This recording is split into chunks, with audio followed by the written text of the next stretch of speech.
नमस्कार, मी रजनी जोगळेकर. अ, उत्तरंग, कॅलिडोस्कोप, मराठी मंडळ यांच्या सगळ्यांच्या ॲक्टिव्हिटीज गेल्या वर्षभर चालू ठेवल्या होत्या. साधारण 2.5 वर्षापूर्वी निलिमा कुलकर्णी न्यूजर्सीहून व्हर्जिनियात आल्या. त्याने गेल्या वर्षी जवळ-जवळ 9 सत्संग अध्यात्माचे प्रोग्राम केले आणि खूपच चांगला प्रतिसाद मिळाला. त्यांच्या वेदांताचा अभ्यास आहे म्हणून वेदांताची ओळख असा कार्यक्रम कर म्हणून मी त्यांना विनंती केली आणि म्हणून तैत्तरीय उपनिषदाची ओळख असा 4 दिवसांच्या व्याख्यानमालेचा कार्यक्रम त्यांनी आपल्याला दिला आहे. आजचा पहिला दिवस, उद्या सेकंड पार्ट आणि पुढल्या शनिवार रविवारी उरलेले 2. निलिमा कुलकर्णी यांनी 2008 पासून आर्षविद्या गुरुकुलम या संस्थेच्या वेगवेगळ्या आश्रमात जाऊन वेदांताचा अभ्यास केला. भारतात ऋषिकेश, अनिकेटी, तामिळनाडू येथील आश्रमात राहून त्यांचा अभ्यास झाला. नंतर अमेरिकेत सेल्सबर्ग, न्यूजर्सी येथील आश्रमात त्यांनी 11 मुख्य उपनिषदे शिवाय तत्वबोध, पंचदशी, ज्ञानेश्वरी, अमृतानुभव, अष्टावक्र गीता इत्यादी ग्रंथांचा अभ्यास केला आहे. With no further adieu, I request Nilima to speak. Thank you.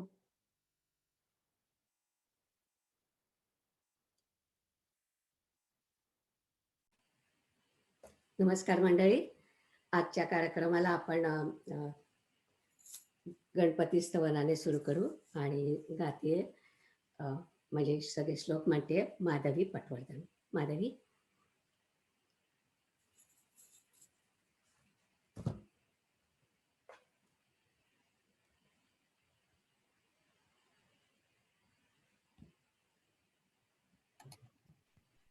Rupali, माधवीला unmute कर.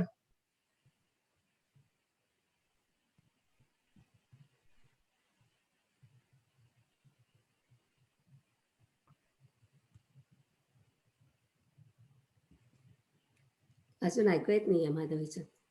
एक सेकंड. आता येत आहे का ऐकू? हो, आता येत आहे. नमस्कार. श्री गणपती प्रार्थना. ओम गणानां त्वा गणपतिं हवामहे कविं कवीनामुपमश्रवस्तमम् ज्येष्ठराजं ब्रह्मणां ब्रह्मणस्पता नः शृण्वन्नोतिभिः सीदसादनम्. महागणपतये नमः. श्री गुरुवंदन.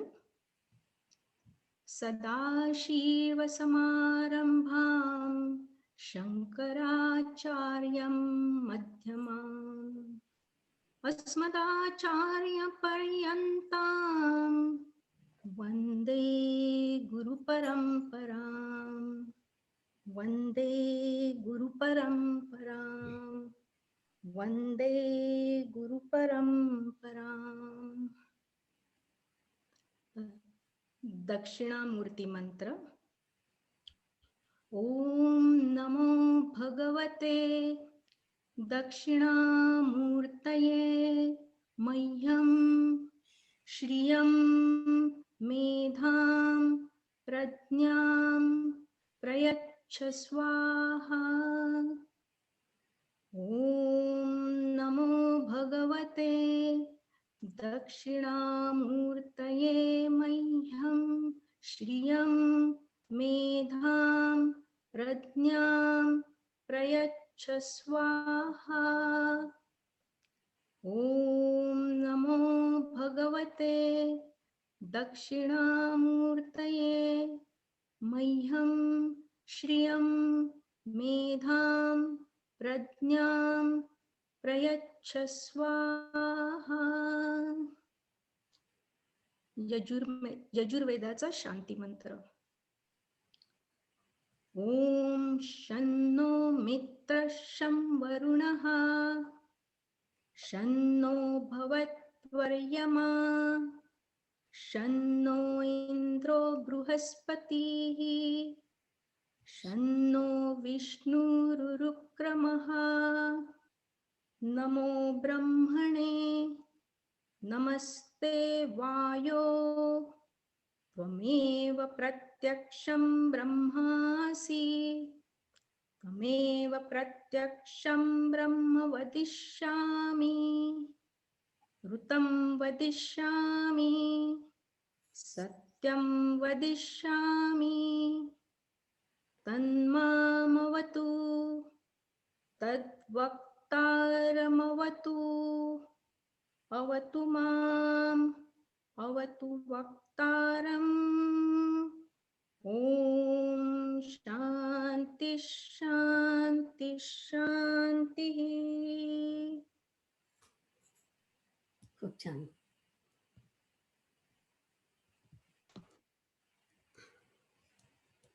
छान म्हणतेस माधवी. तर मंडळी, आत्ता आपण जे ऐकले ते शांती मंत्र आणि बाकीचे जे आपण श्लोक म्हणतो ते ऐकले.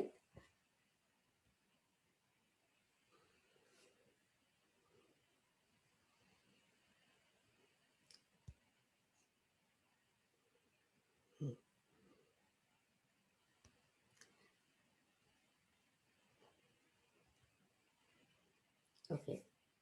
पहिली होती ती गणपतीची प्रार्थना होती. नंतर मग गुरु परंपरेची ती प्रार्थना जी होती त्याच्यामध्ये आपण पाहिलं की सदाशिव समारंभम असं म्हटलंय. म्हणजे आपण असं म्हणतो की वेद कोणी लिहिलेले नाहीत, ते अपौरुषीय आहेत.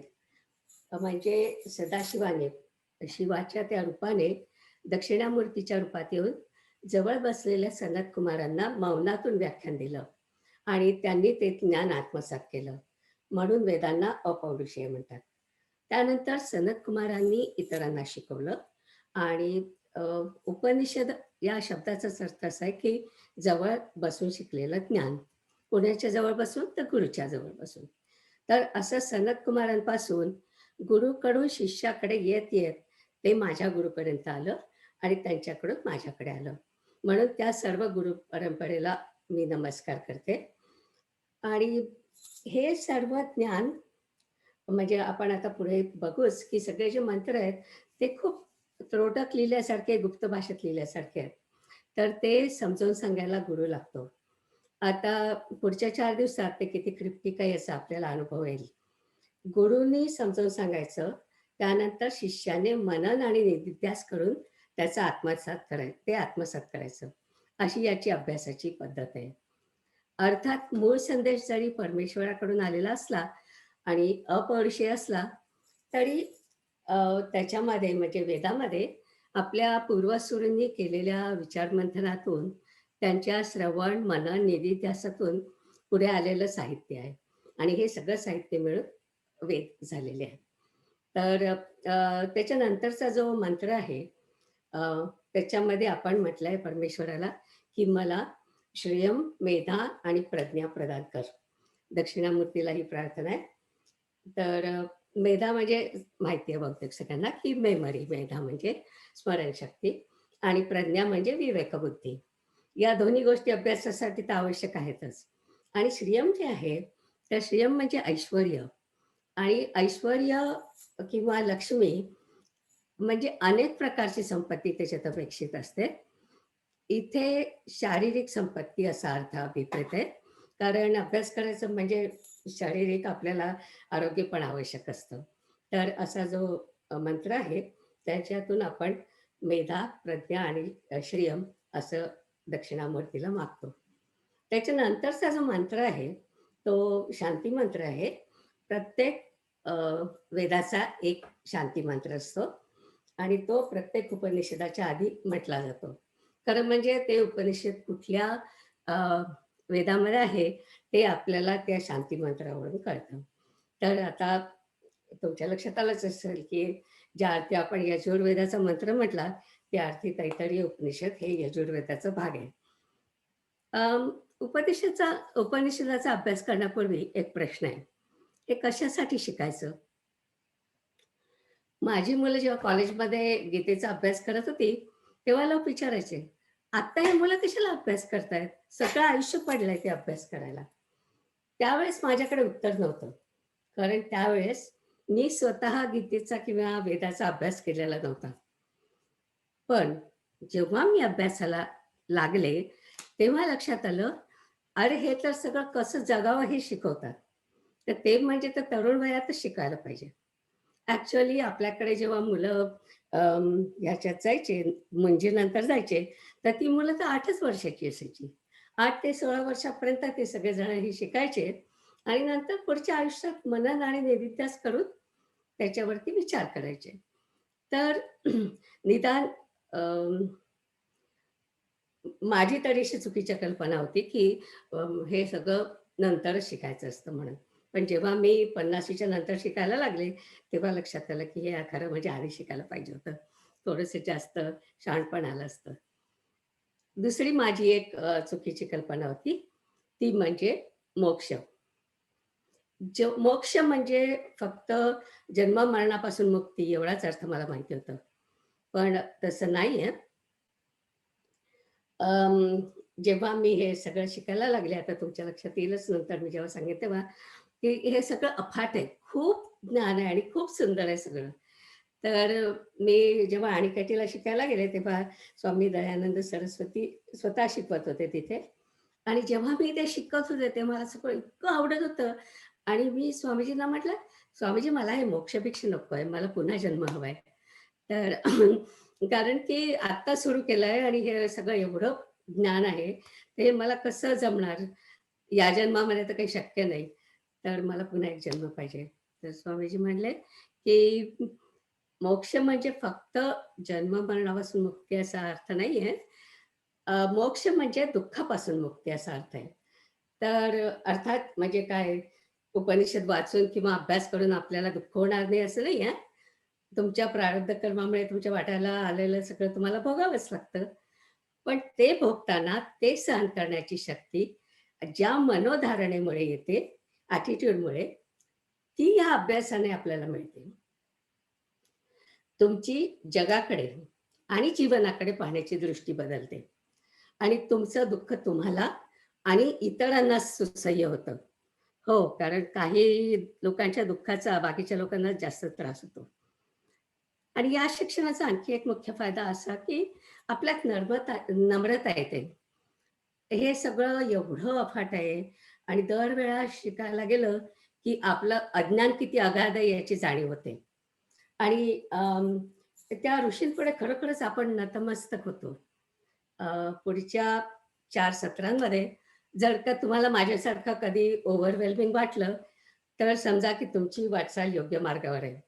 हे माझ्या स्वामी गुरु दयानंद सरस्वतींचं वाक्य आहे. ते म्हटले, की "every time you find out how much you don't know, then you are on the right path." तो अनुभव मला क्षणोक्षणी येत होता शिकताना आणि त्याच्यात एक आनंदही असतो, की आपल्याला कळतं, की अरे, अजून बरंच काही राहिलेलं आहे, बरंच काही शिकायचं आहे आणि एक प्रकारचं आपल्याला येते, नम्रता येते आपोआप ते सगळं बघून. तर आता आपला प्रवास सुरू करूया. वेद म्हणजे आपल्या सर्वात प्राचीन ज्ञानाचा साठा. आपले 4 वेद आहेत. ऋग्वेद, यजुर्वेद, सामवेद आणि अथर्ववेद. आणि प्रत्येक वेदाचं ढोबळमानाने 4 भाग मानले जातात. पहिला भाग म्हणजे संहिता. त्यात प्रामुख्याने देवाची स्तुती, प्रार्थना आणि वर्णन आहे. हे सगळं काव्यरूप आहे. अर्थात काही आहेत ते गद्यरूप पण आहेत, पण बहुतेक सगळं काव्यरूप आहे आणि छंदबद्ध आहे. छंदबद्ध मंत्र आहेत. अनेक ऋषींनी आणि ऋषिकांनी हे बद्ध केलेलं आहे. आज आपल्याकडे इथे अशोक विद्वांस आले आहेत. त्यांनी मला सांगितलं होतं, की ऋग्वेदामध्ये संहिता सांगणाऱ्या जवळ-जवळ 31 बायका आहेत आणि त्यांना ऋषिका म्हणतात. तर म्हणजे कुणाला जर प्रश्न असेल, की बायकांनी वेदाचा अभ्यास करावा की नाही? तर त्याच्यामध्ये त्याचं उत्तर आहे, की बायकांनी याच्यामध्ये कॉन्ट्रिब्युशन पण केलेलं आहे. त्यामुळे आपल्याला वाचायला तर मुळीच काही हरकत नाही. वेदाचा पहिला भाग म्हणजे संहिता.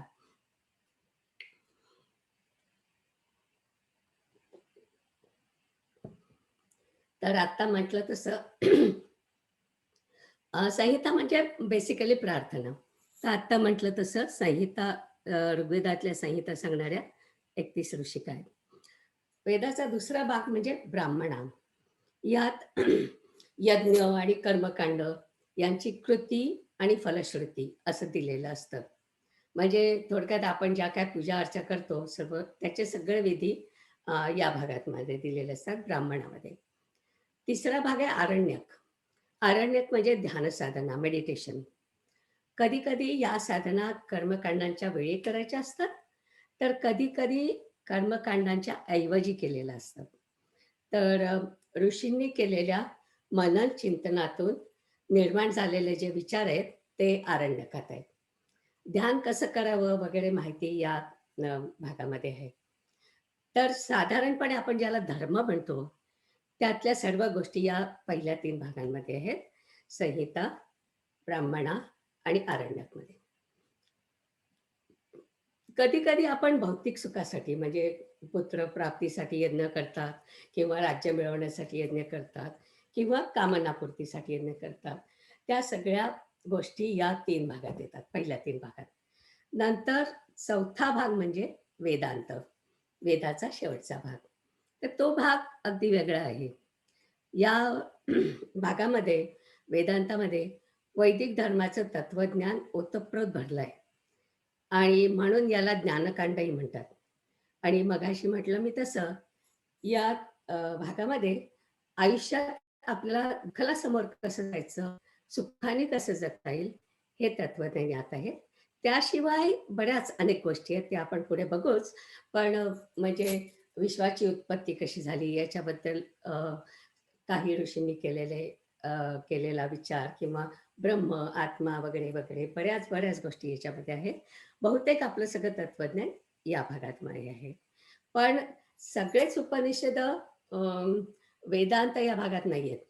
उदाहरणार्थ ईशावास्य उपनिषद जे आहे ते शुक्ल यजुर्वेदाच्या संहितेत आहे. आणि आता आपण जे उपनिषद बघणार आहोत ते पण वेदांतात नाहीये, ते आरण्यक भागामध्ये आहे. म्हणून मी म्हटलं की ढोबळ मानाने 4 भाग आहेत. तर उपनिषदांची संख्या बरीच असावी असं एका ठिकाणी म्हणजे मी एक वाचत होते आणि तेव्हा मला एका ठिकाणी असं वाचनात आलं की मला माझ्या गुरूंबरोबर जसं ओव्हरवेल्मिंग झालं तसं अनेक अनेक हजारो वर्षापूर्वी भारद्वाज ऋषींना सुद्धा झालं होतं. आणि भारद्वाज ऋषींनी आपल्या गुरुजींना विचारलं होतं की म्हणाले की हे 1080 उपनिषद आहेत आणि प्रत्येक उपनिषद एवढं सखोल आहे, एवढा सगळा असा अभ्यास एका जन्मात कसा होईल, त्याला 3 तरी जन्म लागतील.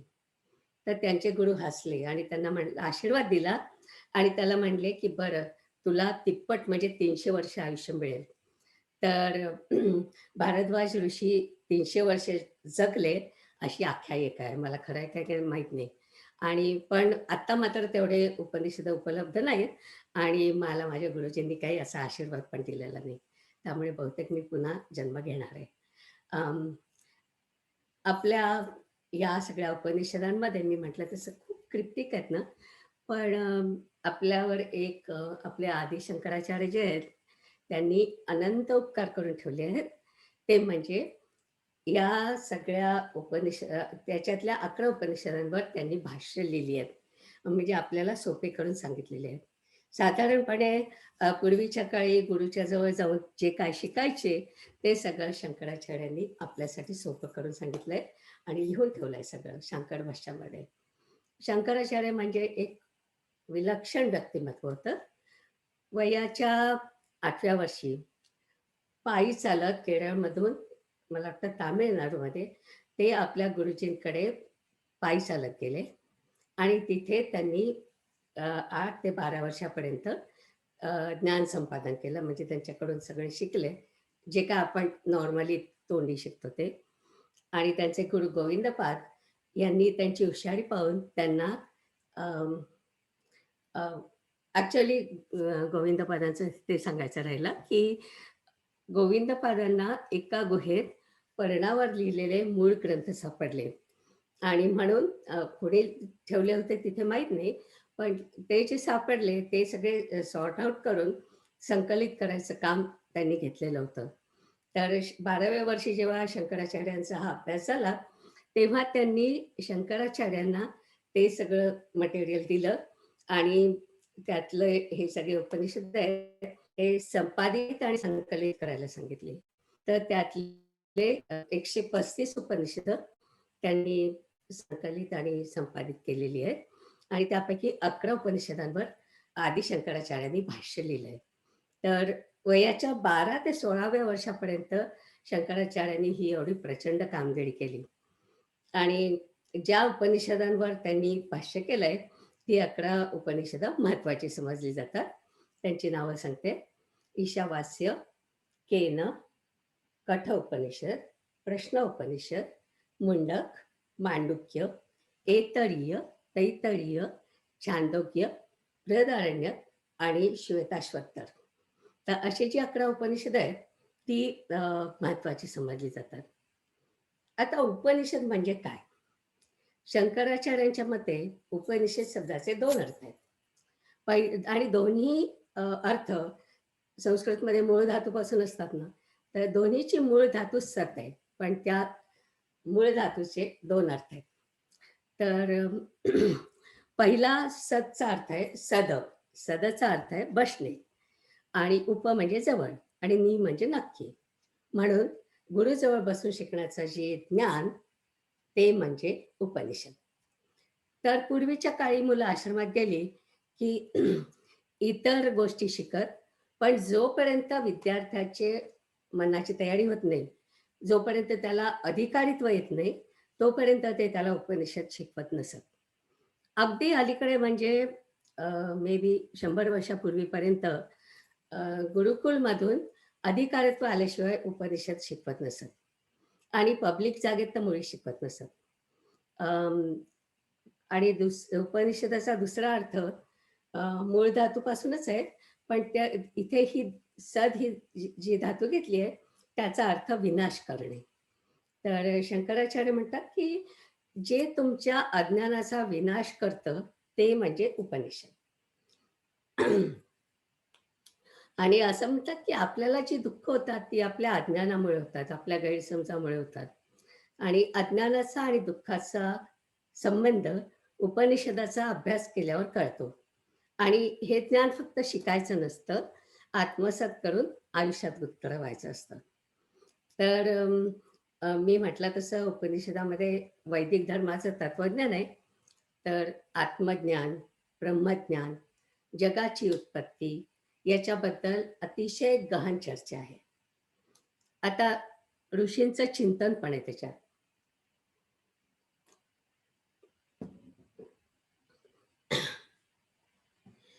आणि काही कथा आहेत. अनेक ठिकाणी खंडन मंडन करून केलेलं विश्लेषण आहे. एकूण विचारांना चालना देणारं असं हे वाङ्मय आहे. मगाशी म्हटलं तसं काही गद्य आणि काही पद्य आहे. आणि याचा अभ्यास कसा करायचा, तर आधी ऐकायचं, मग मनन करायचं, मग चिंतन करायचं, मग हे सतत करायचं म्हणजे निरिध्यास. आणि अशा पायऱ्या चढत चढत शेवटी कधी कधी ध्यानामध्ये जेव्हा ऋषी हे बसत, तेव्हा त्यांना विश्वाची रचना, ईश्वराचं स्वरूप, माणसाचं अंतरंग याविषयी त्यांना साक्षात्कार झाल्यासारखं ज्ञान व्हायचं. आणि ते ज्ञान पण त्यांनी वेदाच्या अनेक अंगात शब्दबद्ध केलंय. पण आपल्या धर्मामध्ये जी म्हणतात शेवटची अवस्था आत्मानुभव, ती मात्र शब्दातीत आहे. असं म्हणतात की ती स्वतः अनुभवावी लागते. तर आता आपण उपनिषदांबद्दल बघू. सॉरी, मला जरा घशाला त्रास होतो.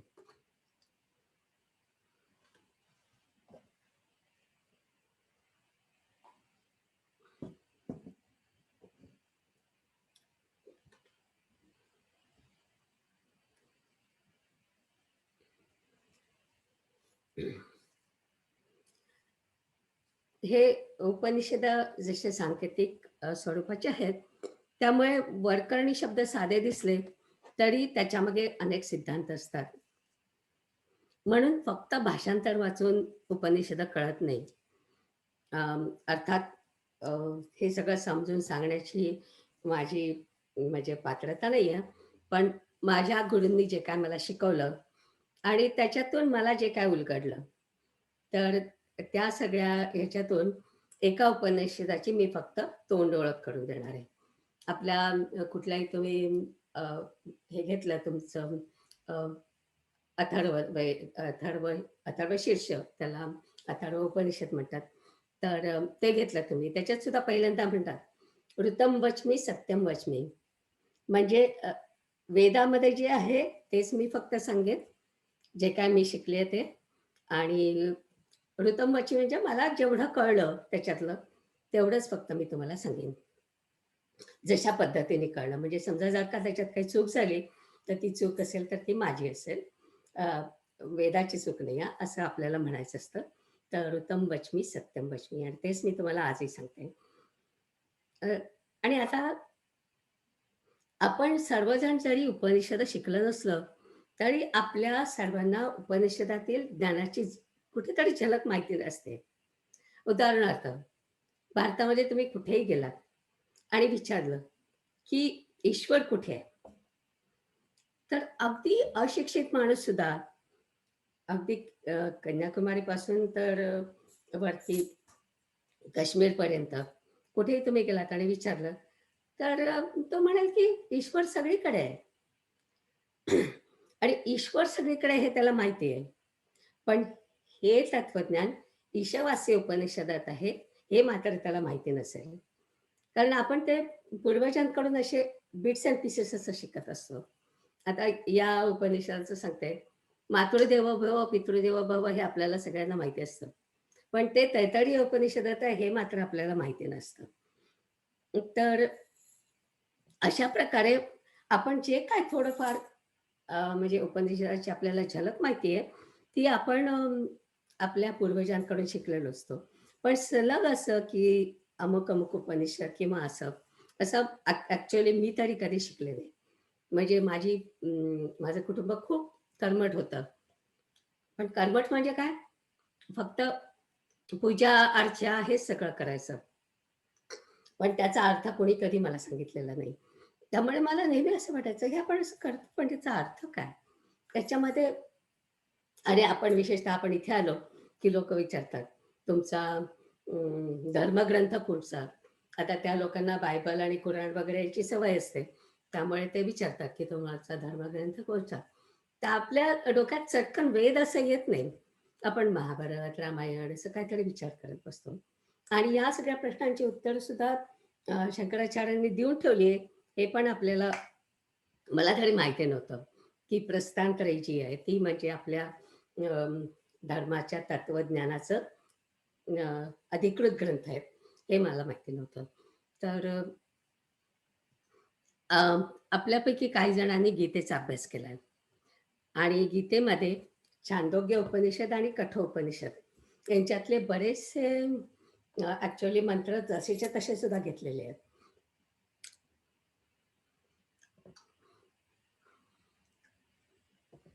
आणि उपनिषदातलं हे जे ज्ञान आहे ते गीतेच आलेलं आहे. आणि मग गीतेतून आपल्यापैकी ज्यांनी ज्ञानेश्वरी शिकले आहे ते ज्ञानेश्वर महाराजांनी आपल्या मराठीत आणून सोडलंय. ज्ञानेश्वर महाराज हा सुद्धा शंकराचार्यांसारखाच एक चमत्कार होता. आणि ज्ञानेश्वरीचा अभ्यास हा सुद्धा एक दिव्य अनुभव आहे. मला वाटतं प्रत्येक मराठी माणसाने तो एकदा तरी घ्यायला पाहिजे. म्हणजे उपनिषदातलं जे ज्ञान गीतेत आलं आहे तेच ज्ञान ज्ञानेश्वरांनी आपल्या मराठीत आणून ठेवलं आहे. तर ज्यांना ज्यांना इंटरेस्ट असेल त्यांनी एकदा तरी ज्ञानेश्वरीचा अभ्यास, हा दिव्य अनुभव घ्यावा. आता हा सगळा अभ्यास करण्यापूर्वी एक महत्त्वाचं प्रेरेक्विजिट आहे. ते म्हणजे श्रद्धा पाहिजे. श्रद्धावान लभते ज्ञानम असं गीतेत सांगितलंय. तर ती जर का तुमची श्रद्धा असेल तरच पुढे जाण्यात काही अर्थ असतो. असो, आता आपण उपनिषदाकडे वळू. रजनी जोगळेकरांनी मला एकदा म्हटलं होतं, की तू उपनिषदावर बोल. तर मी शोधत होते, की कुठलं उपनिषद घेऊ. कारण ज्यांना काही बॅकग्राऊंड नाही आहे, त्यांना सोपं जाईल अशा पद्धतीने, म्हणून मी बघत होते. पण काय झालं, ईशावास्य उपनिषद खूप लहान आहे म्हणून मी आधी विचार केला की ते घ्यावं. त्याच्यात 18च मंत्र आहेत आणि ईश्वर सगळीकडे आहे. ईशावास्य इदं सर्वम हा मूळ संदेश आहे. तो आपल्याला सगळ्यांना माहीतच आहे म्हणून मी ते घेणार होते. पण मग दुसरा आणि तिसरा मंत्र वाचल्यानंतर लगेच लक्षात आलं की अरे, याच्या प्रत्येकामध्ये वेगवेगळे संदर्भ आहेत आणि त्याच्यासाठी वेगळीच पीठिका आवश्यक आहे. आणि म्हणजे तेवढे सगळे रेफरन्सेस सांगता 4 लेक्चर संपतील. मग पुन्हा माझा शोध सुरू झाला. कारण अर्थात सगळीच उपनिषदं आपण आदिशंकराचार्यांच्या भाष्यावरून समजून घेतो आणि आदिशंकराचार्यांनी भाष्य करायला जेव्हा सुरुवात केली 12व्या वर्षी, हो 12व्या वर्षी, तर तेव्हा त्यांनी निवडलेलं पहिलं उपनिषद म्हणजे तैत्तिरीय उपनिषद. आणि म्हणून मी म्हटलं की मे बी आपणही तैत्तिरीय उपनिषद घ्यावं. आणि हाही माझा पहिलाच प्रयत्न आहे उपनिषदावर बोलण्याचा.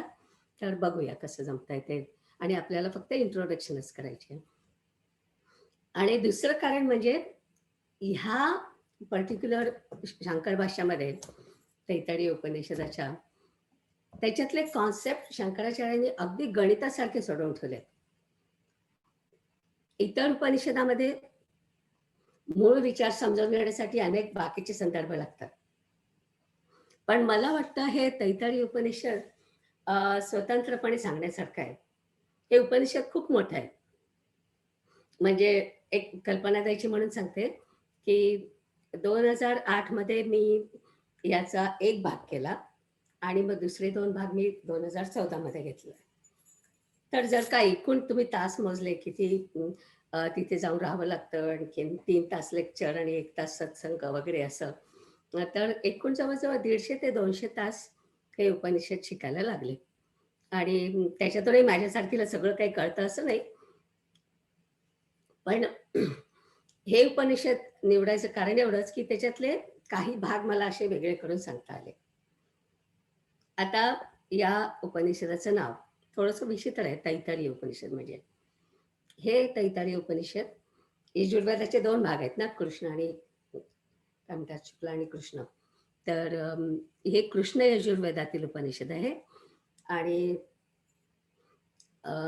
याच्यामध्ये नेहमी म्हणतो आपण तसं वेदांताच्या भागात हे उपनिषद नाही आहे, आरण्यक भागात आहे. आणि मगाशी मी तुम्हाला सांगितलं तसं आरण्यक भागात मेडिटेशन्स खूप आहेत. म्हणजे अर्थातच पूर्ण ध्यानसाधनेवरतीच आरण्यक भाग असतो. तर या उपनिषदात सुद्धा खूप मेडिटेशनचा भाग आहे. आणि गंमत म्हणजे कृष्ण यजुर्वेदात आरण्यक पण 2 आहेत. त्यात एक म्हणजे रेग्युलर आरण्यक आहे, एक तैत्तिरीय आरण्यक आहे. तर यजुर्वेदाचे 2 भाग कृष्ण आणि शुक्ल, त्याच्यापैकी कृष्ण यजुर्वेदातल्या आरण्यकाचे पण 2 भाग, त्याच्यातल्या तैत्तिरीय आरण्यकात हे तैत्तिरीय उपनिषद आहे. आता तैत्तिरीय या नावाच्या पण 2 कथा आहेत, सगळं जोडीने आहे. एक म्हणजे तितरी नावाचे एक ऋषी होते आणि त्यांच्या नावावरून आरण्यकाला आणि उपनिषदाला तैत्तिरीय नाव पडलं असं म्हणण्याचा एक प्रवाह आहे. दुसरी गोष्ट गमतीदार आहे. महर्षी व्यास, वेदव्यास यांनी जेव्हा सगळे वेद संकलित केले, आणि म्हणूनच आपण त्यांना वेदव्यास म्हणतो, ते संकलित करत असताना त्यांचे एक शिष्य होते वैशंपायन म्हणून. तर वैशंपायन ऋषी यांना त्यांनी यजुर्वेद संकलित करायला सांगितलं होतं आणि वैशंपायन ऋषी ते काम करीत होते. काम पण खूप होतं. एवढं मोठा यजुर्वेद पूर्ण संकलित करायचा, त्याचे भाग वेगळे करायचे, संहिता, ब्राह्मणा, अमक तमक, तर असं ते काम करून करत होते. तेव्हा त्यांच्याकडे काही विद्यार्थी शिकायला होते. इकडे संकलनाचं काम करायचं, इकडे शिकवायचं पण, त्यामुळे त्यांना खूप टेन्शन होतं. त्यांच्या वर्गात एक अतिशय हुशार आणि अतिशय चौकस असा विद्यार्थी होता. त्याचं नाव याज्ञवल्क्य. तो फार प्रश्न विचारून वैशंपायन ऋषींना भंडावून सोडायचा. आणि या सगळ्या व्यापामध्ये आणखी एक दुर्घटना घडली. वैशंपायन ऋषींचा भाचा त्यांच्याकडे शिकायला होता. तर तो वैशंपायन ऋषींच्या हातून मारला गेला. आता कसा ते या कथेत दिलेलं नाही हा, पण बहुधा चुकून बाण लागला असेल असं मला वाटतं. तर भासा म्हणजे ब्राह्मण, ब्रह्महत्या झाली. वेदव्यास त्यांना खूप रागवले. त्यांना सांगितलं की तुला याचं प्रायश्चित्त घ्यायला पाहिजे आणि प्रायश्चित्त म्हणून तुला तप करायला पाहिजे. तर तप करायला तुला जायला पाहिजे जंगलात. आता तप करायचं म्हणजे इकडे शिकवणार कोण, इकडे संकलन करणार कोण? तर त्यांनी आपल्या काही हुशार शिष्यांना सांगितलं की तुम्ही मला मदत करा. 4-5 जण तयार झाले. त्यातला एक होता याज्ञवल्क्य. याज्ञवल्क्य तो पण तयार झाला. पण तो तयार झाला, पण ते काम करायच्या आधी काम सुरू करण्याच्याच आधी त्याने तो काय जो प्रसंग झाला होता ब्रह्महत्येचा, त्याच्यावरून त्याने काहीतरी बडबड केली आणि ती बडबड ऐकून वैशंपायन ऋषींच्या तो घाव वर्मी लागला आणि ते खूप रागवले आणि त्याला म्हणाले की तू मला काहीतरी बोलतोय, मी तुझा गुरु आहे आणि तू मला काहीतरी बोलतोय, तर आता मी तुला जे काय ज्ञान दिलंय ते तू मला सगळं परत दे. ज्ञान कसं परत देणार? आणि त्यांचा सगळा तो अवतार पाहून सगळे विद्यार्थी खूप घाबरले आणि ती तरी म्हणजे एक प्रकारचा पक्षी, चिमणी म्हणू आपण, व्हॉट एव्हर. तर ते सगळे जे बाकीचे विद्यार्थी होते, ऋषी, ते सगळे पक्षी होऊन झाडावर जाऊन बसले. याज्ञवल्क्य तितकाच अभिमानी, तर त्याने उलटी करून ते ज्ञान ओकलं आणि तिथून निघून गेला. पण ते ज्ञान एवढं मोलाचं होतं की इतर जे ऋषी तितडीच्या रूपात बसले होते ते सगळे आले आणि त्यांनी ते ज्ञान वेचून घेतलं आणि ते ज्ञान म्हणजेच तैत्तिरीय उपनिषद असं म्हणतात. तर आणि म्हणून या उपनिषदाला तैत्तिरीय उपनिषद म्हणतात. अशी आख्यायिका आहे. अर्थात ऋषींनी चिमणीसारखं वेचलेलं अनमोल ज्ञानकण एवढाच आपण अर्थ घ्यावा असं मला वाटतं. तर अशी ही तैत्तिरीय उपनिषदाची कथा आहे, नावाची कथा आहे. आता मगाशी माधवीने जो मंत्र म्हटला, शांती मंत्र, तो यजुर्वेदाचा शांती मंत्र आहे.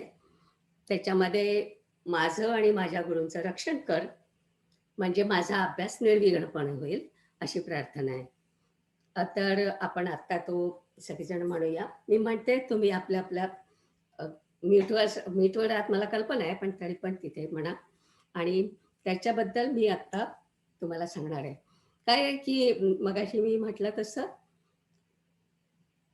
या मंत्राचे, म्हणजे कुठलाही मंत्र घेतला तुम्ही वेदामधला, की त्याचा एक साधा अर्थ असतो, एक मतित अर्थ असतो आणि एक वैदिक अर्थ असतो. ते कसं हे मी तुम्हाला या मंत्राच्या साहाय्याने आज दाखवणार आहे. तर आपण हा फक्त शांती मंत्र बघूया आज. मी माझा स्क्रीन शेअर करते.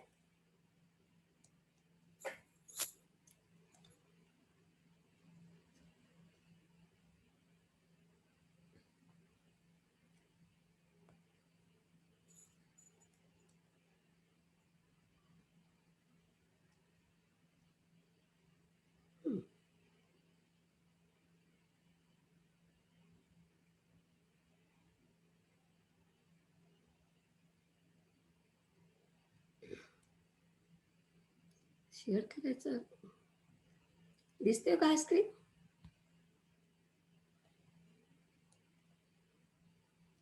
नाही दिसत आहे बहुतेक. दिसतोय स्क्रीन? ओके.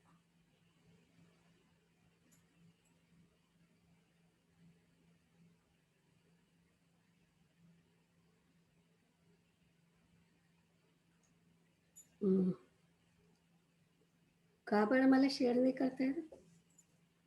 श्रीराम, फक्त एक मिनिट, मी परत को होस्ट आहात तुम्ही खरं तर, तुम्ही शेअर करू शकला पाहिजेत. मी आता शेअर करते पण लोकांना दिसत नाही. हां, ओके, थँक्स. येतोय, हा आता दिसतोय. दिसतं ना? ओके. हो.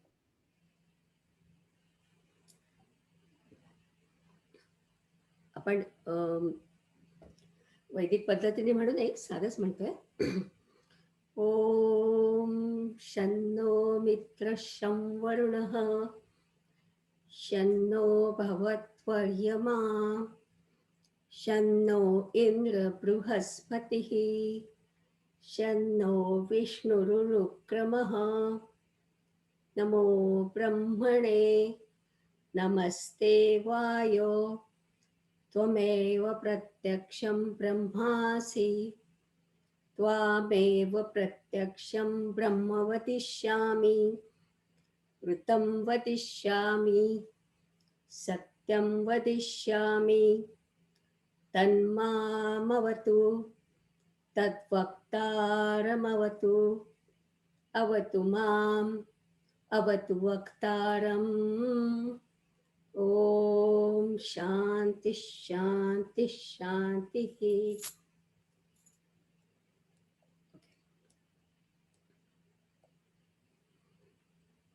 आता याचा साधा अर्थ कसा बघा तेव्हा. क्षण म्हणजे शांती, न म्हणजे आमच्यासाठी. आणि मग पुढचे शब्द सोपे आहेत. सूर्य, इंद्र, विष्णू, आर्यमा म्हणजे पूर्वज, बृहस्पती आम्हाला सुख शांती देव. उरुक्रम म्हणजे मोठ्या पावलांचा. तर विष्णू म्हणजे नारायणपद हे सर्वात मोठं, विश्वाला व्यापून उरणारं असं आपण म्हणतो, म्हणून त्याला विष्णू उरुक्रम असं म्हटलंय. नंतर वायूला नमस्कार केलाय. वायू तूच प्रत्यक्ष ब्रह्म आहेस, मी तुलाच ब्रह्म म्हणतो. मी वेदात सांगितलेलं सत्य बोलेन, मला समजलेलं सत्य बोलेन, आणि आमचे म्हणजे माझे व जे बोलतायत त्यांचे म्हणजे गुरुचे रक्षण कर. अवतू म्हणजे रक्षण कर. हा झाला शब्दार्थ.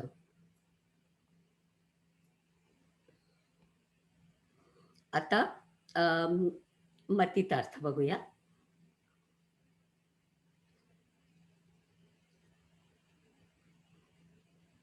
हा, तर शन्नो मित्र म्हटलंय. ऍक्च्युअली मित्र म्हणजे आपण ढोबळमानाने सूर्य म्हणतो, पण मित्राचा अर्थ आहे सकाळचा सूर्य. आणि सकाळच्या सूर्याची पूजा अशासाठी,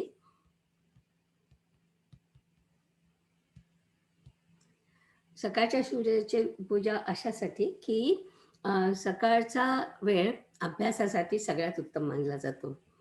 नंतर वरुणाची पूजा, अर्थातच वरुणाची म्हणजे पाऊस खूप आला तरी आश्रमात पंचायत होणार, किंवा कमी पडला तरी दुष्काळ म्हणजे संकटच.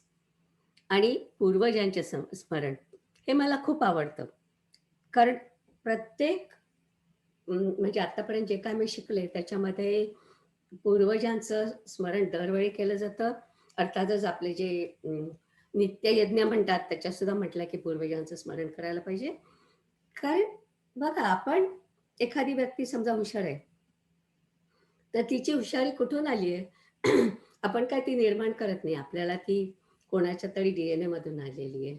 तर त्या सगळ्यामुळे मला असं वाटतं की हे किती महत्वाचं आहे की ज्यांनी कोणी आपल्याला ते DNA दिले आहेत त्यांचे आपण थँक्स म्हणायचे. आणि नंतर बृहस्पती आणि कुठे गेले मी, हां, तर त्यांच्याबद्दल कृतज्ञता दाखवायची आणि असेच पाठीची राहा असं म्हणायचं. नंतर विष्णू म्हणजे निर्माण करता म्हणून, त्याच्यामुळे केवळ सृष्टी नव्हे तर सृष्टीचे नियमही अस्तित्वात आले आहेत असं समजलं जातं. वायू म्हटलंय आपण, तर वायू म्हणजे पंचमहाभूतं जी आहेत आपली, त्या पंचमहाभूतांचं प्रतिनिधित्व करतात अशा स्वरूपात वायूचं आपण स्मरण करतो. म्हणजे जेव्हा आपण नमस्ते वायू म्हणतो त्याचा अर्थ आपण सर्व पंचमहाभूतांना नमस्कार करतोय. आणि असं म्हणतात की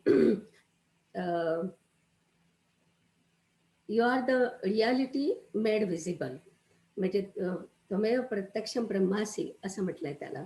तर वायू ही प्राण म्हणून जीवनाची देवता मानली जाते. म्हणून उपनिषदात वायू हे ब्रह्माचं मूर्त रूप असंही समजलं जातं. नंतर बृहस्पती ही वाणीची देवता, अर्थात तिचं महत्व खूपच आहे, कारण सगळे वेद वाणीच्या थ्रू शिकवले जातात. जात होते पूर्वीच्या काळी तरी ॲटलिस्ट. आणि इंद्र, कारण इंद्र म्हणजे देवांचा देव म्हणून त्याचं नामन बहुतेक सर्व उपनिषदांच्या आधी आहे. या सर्व संकटापासून रक्षण कर म्हणून शांती. आता हा झाला मथितार्थ. आधी आपण पाहिला शब्दार्थ. आणि आता मी तुम्हाला शंकराचार्यांनी सांगितलेला वैदिक अर्थ सांगते. तर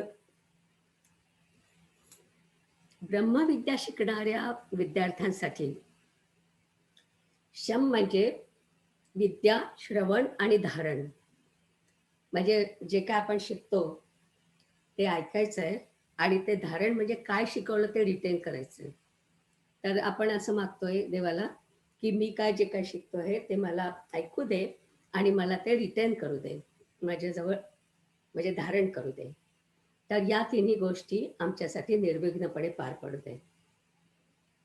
नंतर वेदात असं समजलं जातं की फक्त प्राणी आणि वस्तू वगैरेच नव्हे, तर सृष्टीचे नियम सुद्धा ब्रह्माचे स्वरूप असतात आणि त्या नियमांची, प्रत्येक नियमांची एक अधिष्ठात्री देवता असते.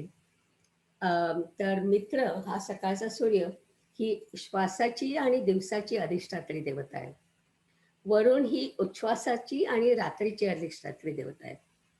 आर्यमा, मगाशी म्हटलं आर्यमा म्हणजे पूर्वज, पण त्याचा आणखी एक अर्थ आहे. आर्यमा म्हणजे दृष्टीची देवता. इंद्र ही शक्तीची देवता. बृहस्पती ही वाचेची देवता. विष्णू ही कर्मेंद्रिय म्हणजे आपले हात पाय यांची देवता.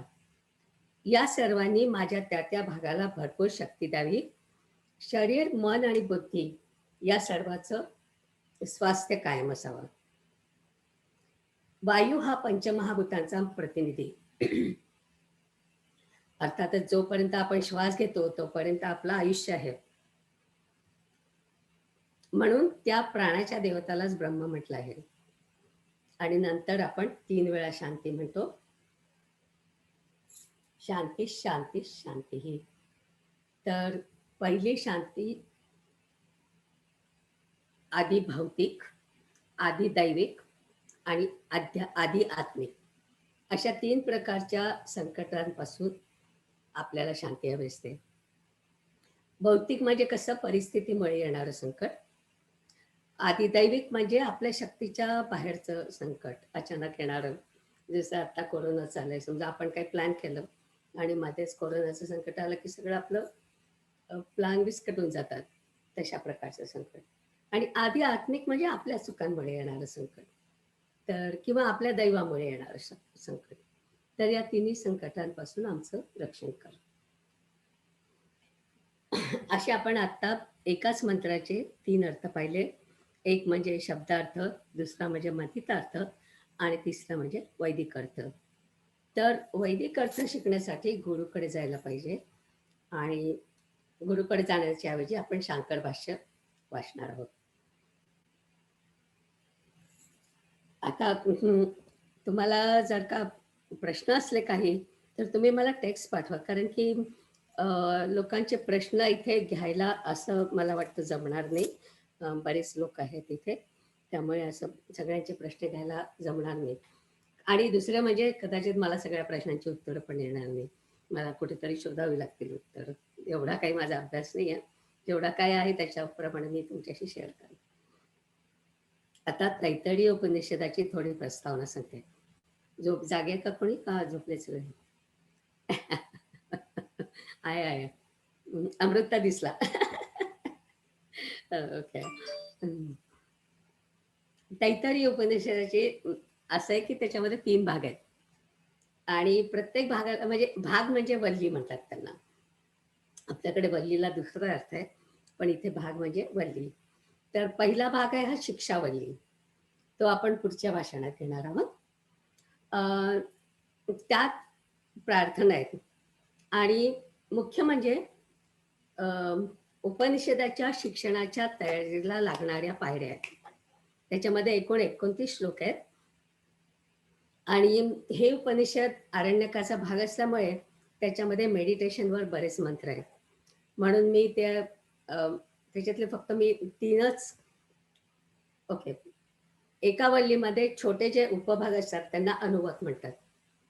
तर शिक्षावल्लीमध्ये एकूण 12 अनुवाक आहेत, पण त्याच्यापैकी मी फक्त 3 अनुवाक घेणार आहे.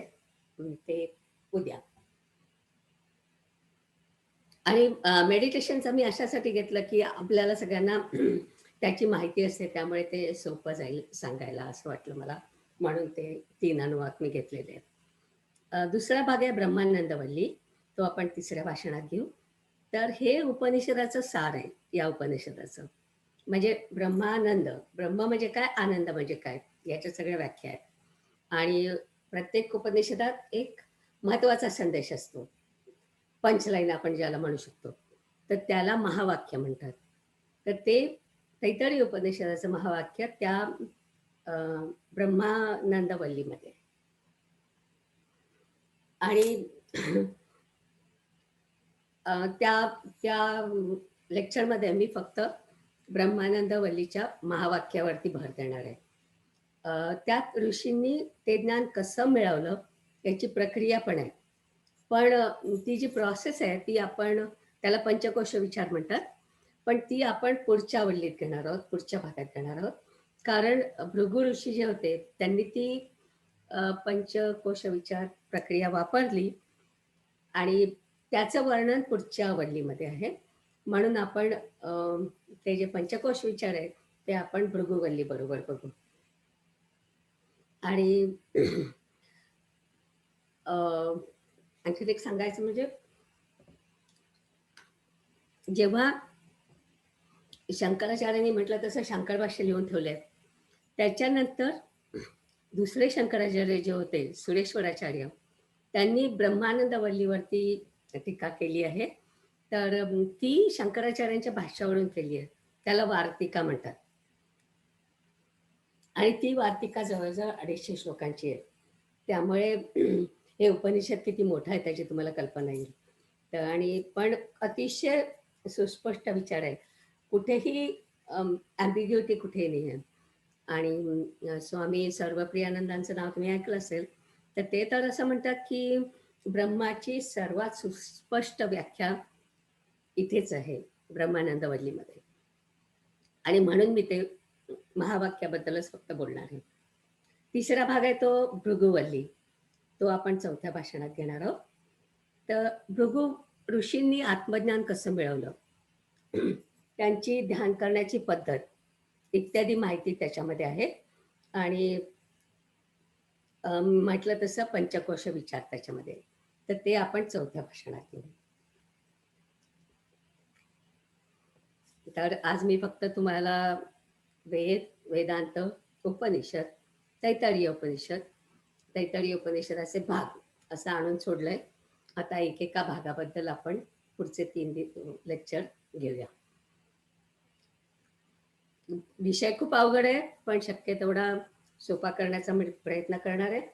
फक्त सगळेजण झोपणार नाही एवढी खात्री देते. ओके, आता वेळ आहे आपल्याला थोडा. 1-2 प्रश्न आपण घेऊ शकतो. एक छान प्रश्न आलाय. बहुतेक सगळ्यांच्या मनात हा प्रश्न असेल. प्रश्न असा आहे की वैशंपायन ऋषी होते तर त्यांना राग का आला? ऋषींना कसा राग येतो? माझ्या मनात तोच प्रश्न असायचा. जेव्हा केव्हा मी ऋषींचं ऐकायची तेव्हा माझ्या पण मनात हाच प्रश्न असायचा की ऋषींना राग का येतो? आणि मग कळलं की ऋषी या शब्दाच्या व्याख्येमध्ये राग येऊ नये असं काही नाही. ऋषी म्हणजे द्रष्टा, विजनरी. म्हणजे आपल्याला न्यूटनला सुद्धा ऋषी म्हणता येईल. म्हणून त्यांना राग येणं शक्य आहे. ज्या लोकांना राग येत नाही, जे लोक पोचलेले असतात, रागालोभाच्या पलीकडे गेले असतात, त्यांना आत्मज्ञानी, स्थितप्रज्ञ किंवा जीवनमुक्त म्हणतात. आणि ऋषी तसा असू शकतो, पण असायलाच पाहिजे असं नाही. ऋषीला फक्त विजन असते आणि विजनरी असतो, म्हणून त्याला ऋषी म्हणतात. नंतर मुनी जे असतात ते अभ्यास करणारे असतात. मनन करणारा तो मुनी असं. त्याला पण राग येऊ शकतो. त्याला आत्मज्ञान प्राप्त होईपर्यंत त्याला पण राग येऊ शकतो. म्हणजे स्थितप्रज्ञ किंवा जीवनमुक्त असतात जसे आपले ज्ञानेश्वर महाराज होते, त्यांना राग येत नाही. चांगला प्रश्न होता. ओके.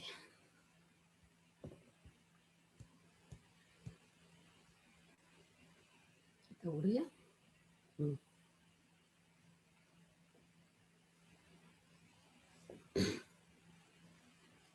आजचं माझं बोलून झालंय आणि आता आपण शेवटाची प्रार्थना म्हणूया. Madhavi.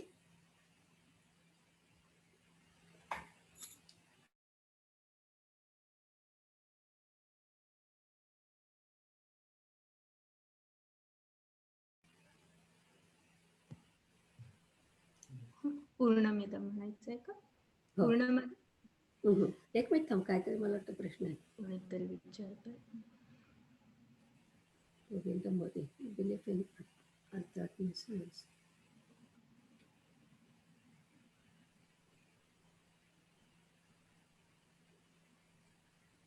Yeah, I don't think he's expecting any answer on that. I think it's a comment, not a question. मी तुमची कॉमेंट विचारली. काय ते? वाचून दाखवू का मी? एकच आहे ना? हो, गोविंद काकांची आहे. हा. Belief in Adhyatma and science are two parallel paths of our human life. Science is based on evidence. Adhyatma is based on religious faith. I guess we have a freedom to select which path we should follow. And what are your comments on this? I will answer it. I will answer it in writing. कारण की अध्यात्मामध्ये religious faith असंच पूर्ण नाही आहे. त्याच्यामध्ये बरेच it has some basis. So त्याच्यावरती मी उत्तर देईन. म्हणजे माझं उत्तर नाही येते, कोणाकडून तरी आलेलं आहे. तर दुसरा पण प्रश्न आलाय तुम्हाला. ऍक्च्युली अजून एक प्रश्न आलाय. अशोकजींचा प्रश्न आहे, why is it necessary to have faith in acquiring knowledge? On the contrary, is it not necessary to have open mind to gain knowledge? नाही, कारण आपण अशोक आपण हे बोललो होतो याच्याबद्दल की बेसिक ज्या असम्पशन्स असतात त्याच्यावरती आपल्याला विश्वास ठेवायलाच पाहिजे. जसं आपण म्हटलं होतं की आपण गणित शिकतो तेव्हा काही ऍक्शन्स असतात. ते ऍक्शन जर आपण म्हटलं नाही ते बरोबर नाही आहे तर मग आपण पुढे जाऊच नाही शकत. तसं इथे ज्या फंडामेंटल ज्या हे आहेत कल्पना आहेत, त्या कल्पना तुम्ही ऍक्सेप्ट केल्याशिवाय तुम्ही पुढेच नाही जाऊ शकत.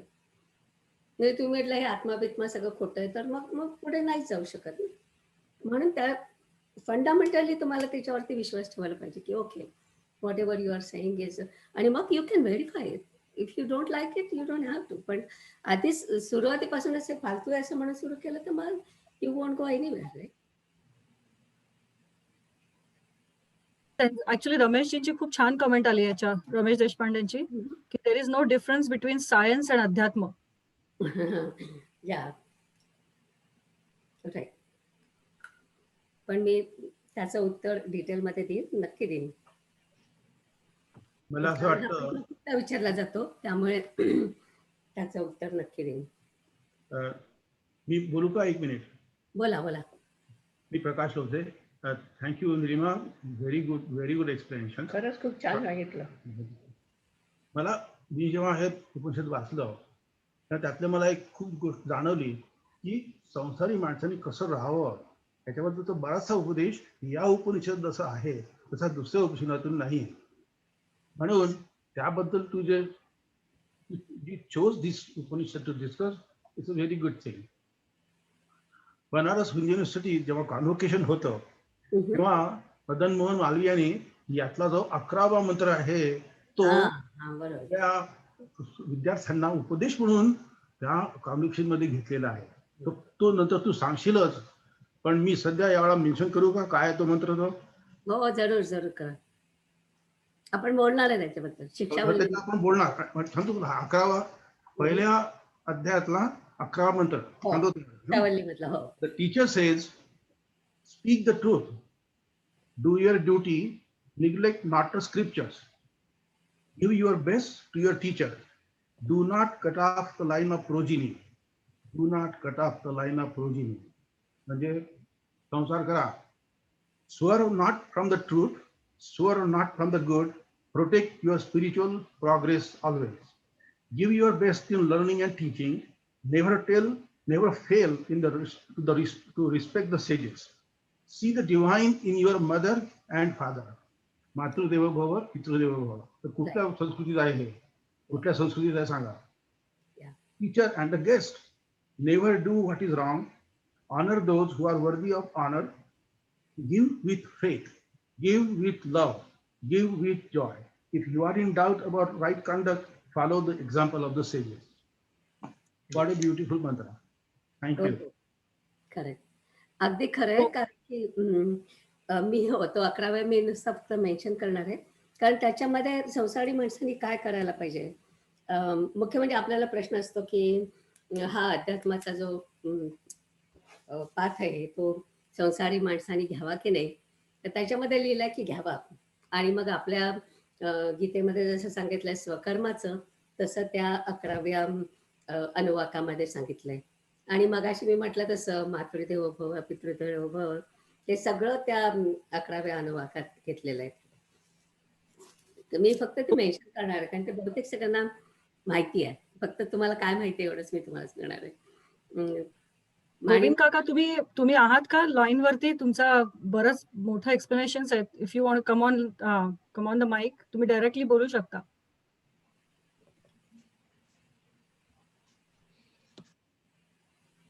गोविंद काका, तुम्ही सगळे आपापल्या साईडनी तुम्हाला तुम्ही अनम्यूट करू शकता.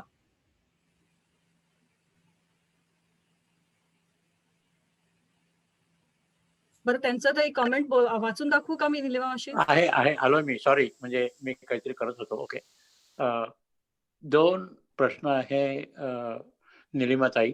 एक म्हणजे तुम्ही बिगिनिंगला सांगितलं की उपनिषद म्हणतं की अज्ञान याचा जर आपण म्हणजे नायनाट करू शकलो तर दुःख कमी होईल. अज्ञानाचा तर तुम्ही जेव्हा म्हणता, मी थोडंसं मराठी मला ते सांगायला थोडंसं कठीण जातं एक 2 शब्द, म्हणून मी थोडंसं म्हणतो की तुम्ही म्हणता की ignorance is the basis for the grief and if we get rid of ignorance there is no grief.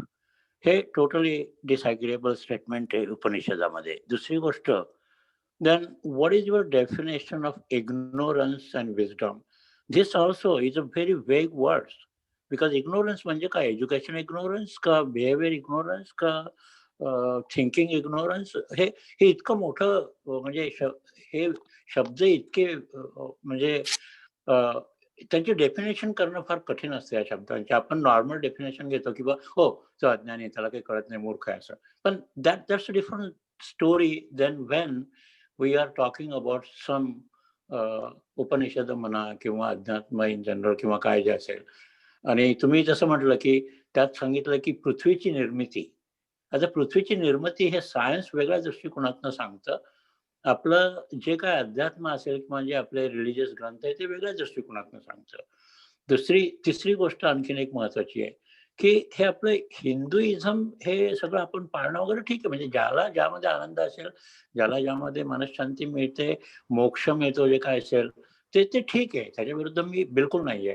पण मग what about the other religions? Judaism आहे, बुद्धिझम आहे किंवा ख्रिश्चनिटी आहे, मुस्लिम आहे, याच्यामध्ये हे सगळं काहीच सांगितलेलं नाही ना. त्यांच्यामध्ये त्यांचे वेगळे प्रकार त्यांनी सांगितलेले आहे. तर थोडक्यात म्हणजे इन जनरल याच्यावर 2 कॉमेंट्स किंवा 3 कॉमेंट्स मला आवडतील. हा, म्हणजे सगळं वेदांत आपण जेव्हा शिकतो ना तेव्हा अज्ञान म्हणजे काय ते शिकवतात ते. तर ते इतका मोठा विषय येतो की असा एका मिनिटात सांगून होणारा विषय नाही आहे तो. आणि मगाशी मी तुम्हाला म्हटलं तसं शब्दार्थ वेगळा असतो आणि वैदिक अर्थ वेगळा असतो. आता तुम्ही एखादं दुसरं उपनिषद घेतलं तर त्याच्यामध्ये अज्ञानाचा अर्थ माया म्हणून सांगितलेला असतो. आणि जेव्हा तुम्ही म्हणजे हे जे तुम्ही आता जे प्रश्न विचारले ना ते असे 5 मिनिटात उलगडून दाखवण्यासारखे नाहीयेत प्रश्न. कित्येक वेळा आपल्याला त्याच्यावरती बराच विचार करायला लागतो. आणि शब्दार्थाची व्याख्या सोडून आपण वेदाची व्याख्या बघायला पाहिजे आणि मगच आपल्याला त्या प्रश्नांची उत्तर मिळू शकतात. तर असं मला 2 मिनिटांनी सांगता येणार की अज्ञान म्हणजे काय. तर अज्ञानाचे बरेच अर्थ आहेत आणि वेगवेगळा अर्थ वेगवेगळ्या संदर्भात वापरलेला आहे. एक बोलू का? वेळ आहे का? एक मिनिट मध्ये हो, बोला हॅलो बोला एक मिनिट बोलू का? बोला बोला. हा नाही गोविंद तू जो म्हणतोय स्टार्ट करतोय अज्ञान, तो विषय बरोबर नाहीये. वेदाचा अर्थ ज्ञान आहे, म्हणजे जे ज्ञान बेसिक ज्ञान तुमच्याकडे जे आहे त्याच्या पुढे जायचं, हा त्याचा अर्थ आहे. याचा अर्थ अझम्पशन नाही की तुम्ही अज्ञानी आहात आणि तुम्हाला शिकायचं आहे.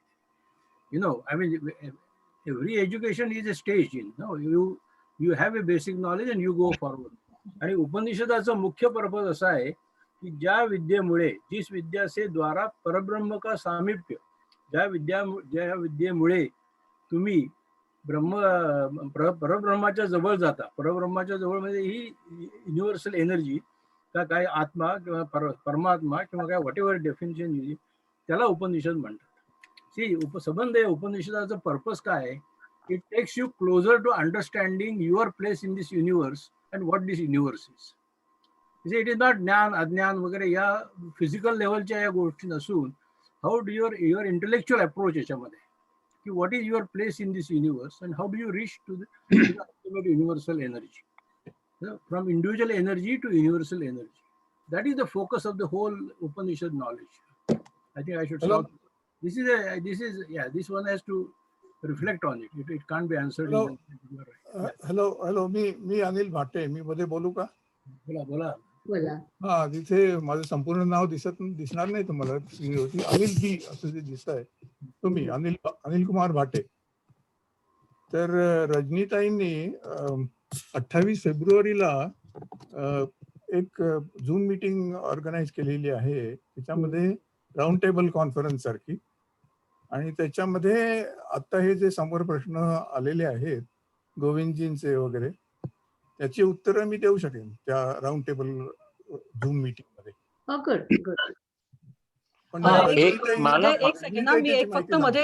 मी फक्त मध्ये थांबवते कारण प्रभाकर यांचा प्रश्न आधी आलाय.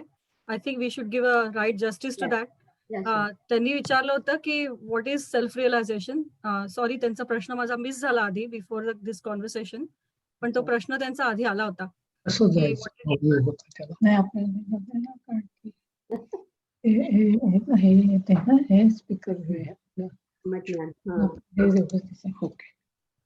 आपण तो प्रश्न आपण उद्या किंवा परवा नक्की त्याच्यावरती जाणार आहोत. म्हणजे काय मी तो स्किप करते. आणि निलिमा, मी अशोक विद्वांस. बोला. मी थोडं बोलू का? बोला. हा, पहिली गोष्ट म्हणजे श्रद्धेबद्दल किंवा श्रद्धा न ठेवण्याबद्दल कोणत्याही गोष्टीला फालतू म्हणायचा माझा उद्देश नव्हता आणि नाहीये. पण उपनिषदातनं आणि भगवद्गीतेतनं आपण एक शिकतो ते म्हणजे की शिष्याने त्याचं मन ओपन ठेवलं पाहिजे. प्रत्येक प्रश्न एक्झॉस्टिव्हली विचारला पाहिजे. हे आपल्याला उपनिषदात पण दिसतं आणि भगवद्गीतेत तर अगदी खूप स्पष्टपणे दिसतं. आणि त्याचा अर्थ की गुरु सांगतोय ते जर पटलं नसेल तर त्याच्यावरती केवळ तो गुरु आहे म्हणून श्रद्धेने विश्वास ठेवून पुढे जाणं बरोबर नाही. या दृष्टीने मी म्हणत होतो की श्रद्धा केवळ ठेवली, कारण श्रद्धा ठेवली की थोडीफार आपण आपल्या बुद्धीची माघार घेत असतो. आता अमक्याने सांगितलंय ना म्हणजे ते बरोबरच असणार असं धरून मग आपण पुढे जातो. ती अवस्था आपल्याला शुद्ध ज्ञानाकडे कदाचित नेत नाही असा माझा एक समज आहे.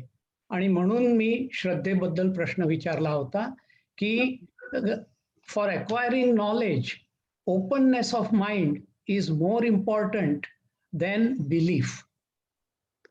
हो, पण प्रश्न कशा प्रकारचे विचारायचे त्याच्यावरती पण अवलंबून असतं. म्हणजे तुम्हाला जर का आता आपण बघितलं की पूर्ण उपनिषदामध्ये सगळीकडे प्रश्न उत्तरच आहेत. म्हणजे तुम्ही कुठलंही उपनिषद उघडलं की त्याच्यामध्ये प्रश्नोत्तर असेल. तर प्रश्न जरूरच हवे, पण ते इन्क्वायरीच्या स्वरूपाचे असावे किंवा त्याच्यातून मला शिकायचंय असे प्रकारचे प्रश्न असावे. पण म्हणजे हे सगळं म्हणजे तुम्ही जर का अशाच याच्यावरती आलात की मला श्रद्धा जेव्हा मी म्हटलं तेव्हा माझा अर्थ असा होता की बेसिक ज्या आपण असम्पशन्स असतात त्या तुम्ही जर का घेतल्या नाही तर तुम्ही पुढे जाऊ नाही शकत. आणि हा जर तुम्हाला आता याच्यामध्ये सुद्धा जेव्हा या उपनिषदामध्ये सुद्धा म्हणजे वरुणाचं आणि ऋषींचं जे आहे डिस्कशन त्याच्यामध्ये सुद्धा ते येतो आणि मग म्हणतो की मला झालं आत्मज्ञान आणि ते म्हणतात की नाही तुला नाही झालं, तू पुन्हा जा परत जा असं. तर अशा प्रकारे तो जेव्हा त्याला परत पाठवतो तेव्हा भृगू असं नाही म्हणत की मीच बरोबर आहे असं म्हणत नाही ना, की भृगू मग म्हणतो की ओके मी पुन्हा प्रयत्न करतो आणि मी पुन्हा ते समजून घेण्याचा प्रयत्न करतो असं. तर तो माझा मुद्दा होता की तुम्हाला श्रद्धा पाहिजे, नाहीतर मग म्हणजे बेसिकली आपल्याकडे सगळीकडेच म्हणतात की श्रद्धा पाहिजे, त्याच्याशिवाय तुम्ही नाही पुढे जाऊ शकत. तुम्ही जर का चुकीच्या प्लॅटफॉर्मवरून निघाला की हे सगळं फालतू आहे थोतांड आहे असं तसं नाही जाऊ शकत. पण असं तुम्ही जे म्हणताय ते बरोबर आहे की तुम्ही प्रश्न विचारायलाच पाहिजे. प्रश्न विचारले नाही तर पुढे जाऊ शकत नाही. पण याच्यातले आता जे काही प्रश्न आलेत ना ते आय थिंक त्याला बरंच डिस्कशन लागणार आहे. म्हणून मी म्हटलं की आता आणि मला सगळ्या प्रश्नांची उत्तरं देता येतील की नाही ते पण मला माहिती नाही. आता ऍक्च्युअली हा म्हणून मी म्हटलं की आपण प्रश्न जरूर विचारायला पाहिजे, कारण प्रश्न विचारले नाही तर पुढे कसं जाणार आहे. माझा एक शेवटचा प्रश्न आहे. रमेश एक आता मिनिट म्हणत गोविंद होता. काका, गोविंद काका हा. एकच सेकंड, आपल्याकडे अजून काही प्रश्न आहेत. So let me finish those first आणि मग आपण तुमचे कॉमेंट्स घेऊ. Okay okay sure. अजून एक प्रश्न आलेला आहे. त्याच्यामध्ये विद्यांनी विचारलंय की अज्ञान आणि ड्युअलिटी अज्ञान म्हणजेच ड्युअलिटी ना असं विचारलंय त्यांनी. नाही नाही, अज्ञान म्हणजे ड्युअलिटी नाही. अज्ञान म्हणजे फर्तपर माया म्हणू शकता तुम्ही. ड्युअलिटी म्हणजे जेव्हा द्वैत म्हणजे तुम्ही म्हणता की परमेश्वर आणि मी वेगळं आहे. म्हणजे जेव्हा आपण देवाची पूजा करतो तेव्हा आपण तो तिथे आहे मी इथे आहे. आणि जेव्हा ज्ञानेश्वर महाराज म्हणतात की द्वैताकडून अद्वैताकडे जायचं म्हणजे पाया पडू गेलं तेव्हा पाऊलची न दिसे. म्हणजे ते पाया पडायला जातात आणि त्यांना पावलंच दिसत नाही परमेश्वराची. का नाही दिसत? कारण त्यांचं एकरूप झालेलं असतं देवाशी. तर ते जे एकरूपत्व असतं ते म्हणजे अद्वैत. आणि जेव्हा तुम्ही जोपर्यंत तुम्ही ती भक्ती करत करत तिथपर्यंत जाता ते द्वैत. द्वैत म्हणजे अज्ञान. एक मिनिट मी बोलू का? मी लता फडके न्यूजर्सीहून बोलते. मला एवढंच सांगायचं होतं की श्रद्धा म्हणजे तुम्हाला 2+2 म्हणजे 4 हे जेव्हा तुम्हाला टीचर्स शिकवतात तेव्हा अगदी पहिल्यांदा तुम्हाला 2 माहिती नसतं, अधिक म्हणजे माहिती नसतं आणि 2 माहिती नसतं. अगदी बाळपणी म्हणजे तुम्ही 2-4 वर्षाच्या मुलाला विचारलं तर पहिल्यांदा त्याचं सुद्धा शिक्षकावरती श्रद्धा ठेवायला लागते की म्हणजे 2+2 म्हणजे 4. आणि मग नंतर थोडासा मोठं झाल्यानंतर त्याला मोजता येतं 1, 2, 3, 4 आणि मग त्याला त्याचं कॉन्सेप्ट कळू शकतो. तर हा सुद्धा आपण अगदी छोट्या मुलांपासून बघितलं तर ती श्रद्धा ते वेगळ्या प्रकारे दाखवतात आणि ती श्रद्धा असल्याशिवाय त्यांना पुढे जाताच येत नाही. त्यांना काहीतरी बिलीफ असायला लागतो की आपल्याला हे कोण शिकवतंय, आपली टीचर शिकवते ते बरोबर आहे, आपली आई शिकवते ते बरोबर आहे. नाहीतर मग ते पहिल्यांदाच विचारलं 2 व्हॉट्स 2 हे त्यांना कळत पण नाही. 2 वर्षाच्या मुलाला मी आणि तू हे सुद्धा जेव्हा कळत नाही पण ते थोडं थोडं समजायला लागतं तेव्हा ते समजत. तर त्याप्रमाणे आपण कुठच्याही लँग्वेजमध्ये कशातही गेलो तरी आपल्याला पहिल्यांदा श्रद्धा ही ठेवायलाच लागते की ह्या भाषेमध्ये आदिओस म्हणजे बाय बाय म्हणतात किंवा हॅलो म्हणजे अलोहा म्हणजे या पण म्हणतात आणि बाय पण म्हणतात. हे तुम्हाला श्रद्धा ठेवल्याशिवाय समजतच नाही. म्हणजे सगळ्या गोष्टींमध्ये जरी सायन्स असलं तरी पहिल्यांदा श्रद्धा ही ठेवायलाच लागते. अगदी बरोबर आहे तुझं. आणखी मला एक सांगायचं की आपण बघा आपण जेव्हा शिकत जातो ना तेव्हा आपण आपले कॉन्सेप्ट पण बदलतो. आता अगदी लहानपणी आपल्याला शिकवतात की सूर्य पूर्वेकडे उगवतो आणि आपण अगदी हो म्हणतो पूर्वेकडे सूर्य उगवतो आणि मग पुढे झाल्यावर आपल्याला कळतं सूर्य उगवतच नाही, पृथ्वीच फिरते. पण हा कॉन्सेप्ट आपण नंतर घेतो ना तर अशी आपली बदलायची पण तयारी पाहिजे की it's a part of growing up right. की सुरुवातीला आपण म्हणतो की द्वैत की परमेश्वर इथे आणि मी इथे आहे, मी पूजा करते. पण त्याच्यानंतर एक स्टेज अशी येते की आपण अद्वैताकडे वळतो. तर हा जो म्हणजे ती बदलायची सुद्धा तयारी पाहिजे, पण ती अर्थातच ज्ञानाने बदलायची आहे. म्हणजे नुसतं आपलं गुरुनी म्हटलं म्हणून नाही बदलायची. आपल्याला पटलं की बदलायला पाहिजे. राईट? नाही नाही पण माझा मी एक शेवटचा Actually, प्रश्न आहे. रोहिणी हा रोहिणी मी शा- बोलू का हा एक नाही, एक अनिल भाटे एक हा. एक एक अगदी सेकंड हा, सेकंद आपल्याकडे द्याल काही का? नवीन लोक, एकच मिनिट, आपल्याकडे काही नवीन लोकांचे काही प्रश्न आहेत, तो लेट देम फिनिश फर्स्ट आणि मग जे आपण रिपिटेशन्स आहेत ती परत घेऊ. With all respect, let's finish whoever is new. तर पुढचा ऍक्च्युली रोहिणी शहा यांचा त्यांनी हात वर केला आहे. तर Rohini Shah, if you are on, if you can come okay on the mic please. Okay श्रद्धा आणि अंधश्रद्धा ह्याच्यात फरक आहे एवढंच राईट. ऍक्च्युअली विचार करा तुम्ही. आता तुम्ही म्हटलात ना, आता जे बोलले ना अशोक विद्वांस, त्यांच्याकडे नरेंद्र दाभोळकर आले होते आणि त्यावेळेस आपलं किती अशोक की जवळ 2-2.5 तास या विषयावरती बोलणं झालं नाही. होय श्रद्धा अंधश्रद्धेवरती. होय होय तो विषय म्हणजे खूपच कॉम्प्लिकेटेड विषय आहे. आपण आता नाही म्हणू शकत तो. आणि म्हणजे एका कोणाचं तरी असं मत होतं की सगळ्या श्रद्धा अंधश्रद्धा असतात. पण दाभोळकरांनी खूप छान सांगितलं की जोपर्यंत त्या श्रद्धेमुळे कोणाला इजा होत नाही किंवा कोणाला हर्ट होत नाही, तोपर्यंत ती श्रद्धा ठीक आहे, असं त्यांनी शेवटी जेव्हा सांगितलं तेव्हा मला वाटलं ती अंधश्रद्धेची व्याख्या खूप चांगली आहे की जेव्हा when you hurt somebody then it's अंधश्रद्धा. पण तुम्ही समजा मुलाची दृष्ट काढली आणि ती पण अंधश्रद्धाच आहे, पण ती ठीक आहे असं ते म्हणाले होते. चला. पण मी अनिल भाटे पुन्हा सांगतो की माझं मत वेगळं आहे आणि मी अशोकनी आता जे म्हटलं त्याच्याशी सहमत आहे. फक्त राऊंड टेबल मध्ये अशोकनी हे पुन्हा हा मुद्दा पुन्हा मांडावा, मी त्याचं समर्पक उत्तर देईन. चालेल. तर आपल्याकडे पुढे आता 3 जण नव्या अजून, लोकांना जाऊ द्या. हा. मावशी, आपल्याकडे अजून 3 जण आहेत ज्यांचे कॉमेंट्स आणि आपले पुढचे 10 मिनिटं शिल्लक आहेत. ओके. सो 3 लोकांचे कॉमेंट्स आपण अजून घेऊ शकतो. त्याच्यापैकी Dilip, I don't know who that is. Dilipji, तुम्ही जर का प्लीज मायक्रोफोनवर आलात. हॅलो, मी दिलीप खेडेकर बोलतोय. बोला. मला असं सांगायचं होतं की अंधश्रद्धा आणि श्रद्धेत फरक आहेच. पण जेव्हा स्वामी विवेकानंद रामकृष्ण परमहंसाकडे गेले आणि मला ईश्वर दाखवा असं सांगितलं, तेव्हा ते म्हणाले मी जरूर दाखवीन, पण मी कधी सांगेन तसं तू वागायला पाहिजेस.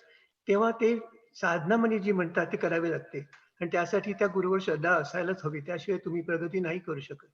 एक म्हणजे. आणि दुसरं म्हणजे की जे अज्ञानाविषयी आपण ऐकत होतो त्यात मला असं वाटतं की अज्ञान म्हणजे आत्मज्ञानाविषयी स्वतःच्या जाणीव नसणं किंवा आत्मज्ञान ज्यांना नाही ते सर्व अविद्या किंवा ते सर्व अज्ञान असं मला वाटतं. म्हणजे अज्ञान म्हणजे आपण जे सामान्य अर्थ घेतो की इग्नोरन्स किंवा जे नॉलेज आहे ते रेग्युलर नॉलेजची सगळीच अविद्या आहे वेदांच्या भाषेत. फक्त आत्मज्ञान हे एकच ज्ञान आहे असं मला वाटतं.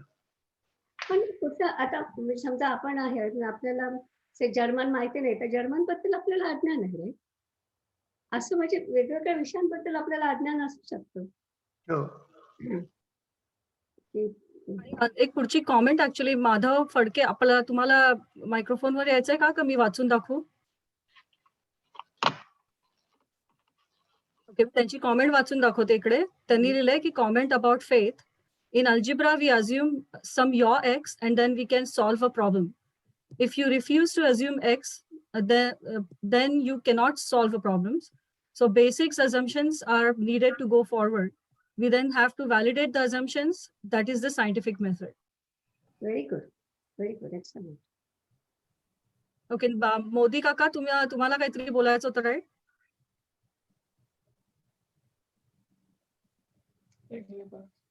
येस, मी पाठवत ऍक्च्युअली तुला पाठवत होतो प्रश्न, पण आता मी ते लिहिण्याच्या ऐवजी शेवटचा एक कॉमेंट करतो रमेशसाठी आणि निलिमाताईसाठी. रमेश आत्ता म्हटले होते की उपनिषदात किंवा निलिमाताई सुद्धा म्हणलं की उपनिषदात सगळे प्रश्न उत्तर आहेत आणि सगळ्या गोष्टींचे उत्तर आहेत.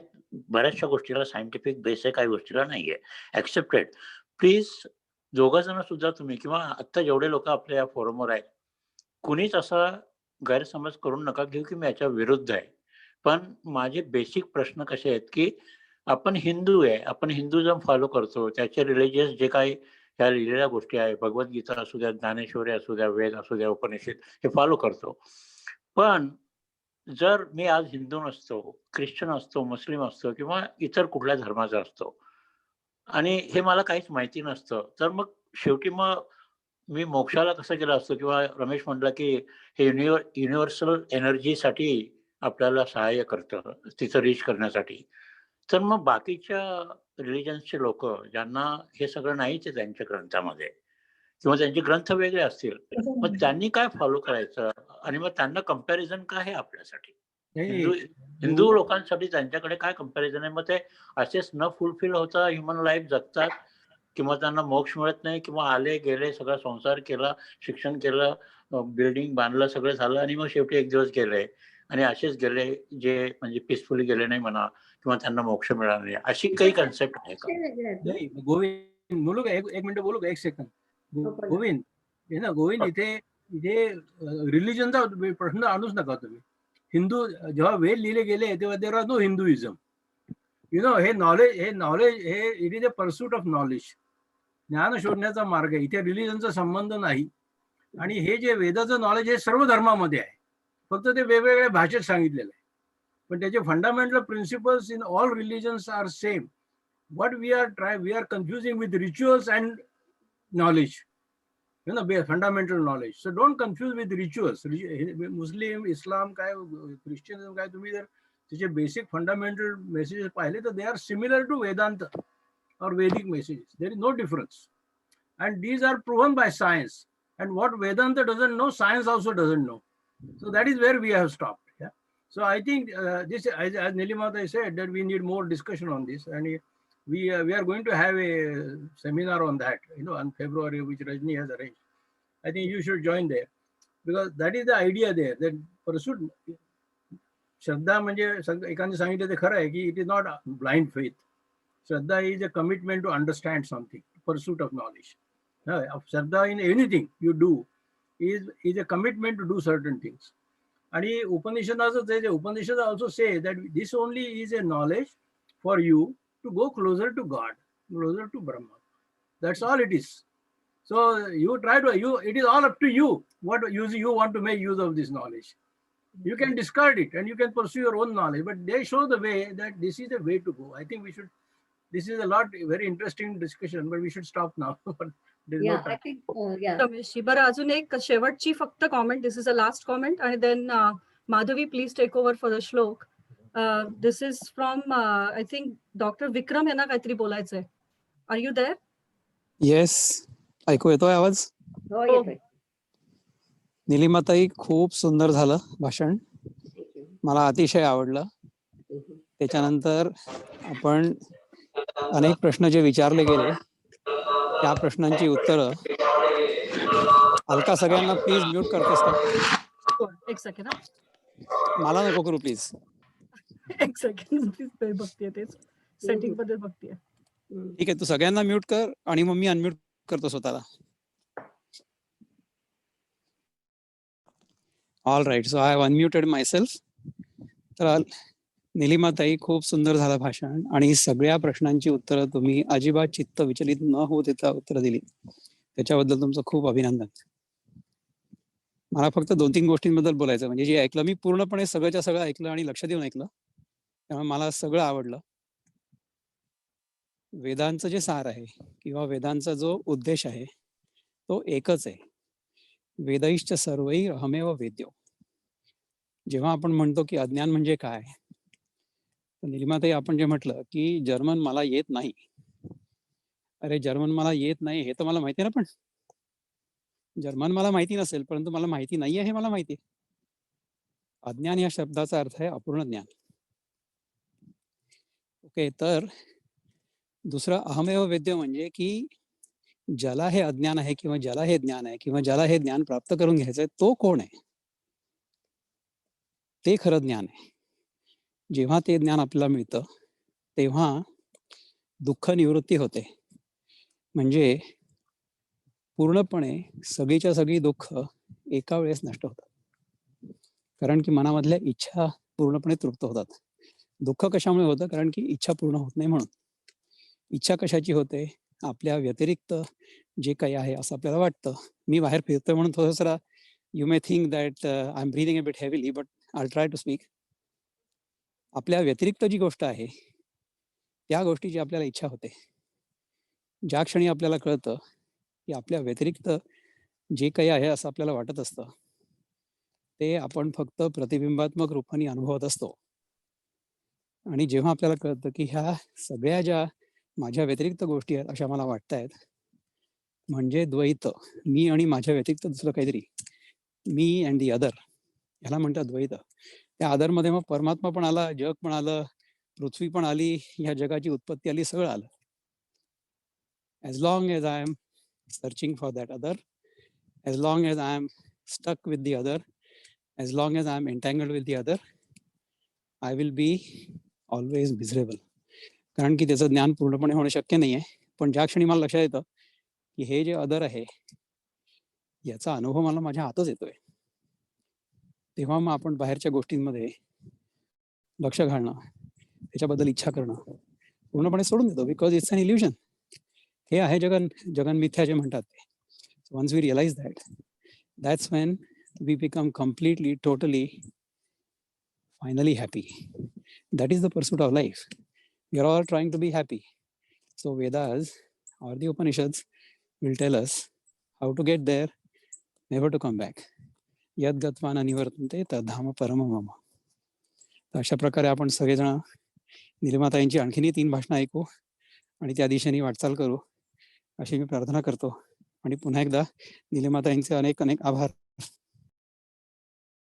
Thank you so much Vikramji. Thank you. आणि माधवी आणि निलिमाताई, यू कॅन.